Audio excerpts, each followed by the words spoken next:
Paralajmëron dentisti. Ky është gabimi më i madh që bëni kur i lani dhëmbët. Disa aktivitete të përditshme që i bëjmë në mënyrë rutinore nuk i mendojmë fare, si për shembull larja e dhëmbëve. Duhet të hedhim ujë mbi furçë fillimisht ose të shtrydhim pastën e dhëmbëve. Sipas Louis Moreon, një periodontist dhe profesor në Universitetin e Pensilvanisë, fillimisht tregon se përpara se të hidhni pastë në furçën e dhëmbëve, duhet të lagni furçën.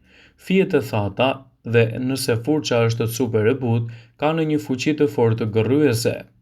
Abrazioni e dhëmbëve gjithsesi, konsumi i indeve të forta të dhëmbëve, si dhe rrjedhoja e dëmtimit të mishrave të dhëmbëve, është një problem i madh që e shohim çdo ditë, sidomos në popullatat e reja. Prandaj ky është një gabim i cili nuk duhet të bëhet më, dhe përpara se të lani dhëmbët, duhet të lagni më parë furçën tuaj dhe më pas të vendosni pastën. Vëmendje. Informacionet në këtë video kanë për qëllim që të plotësojnë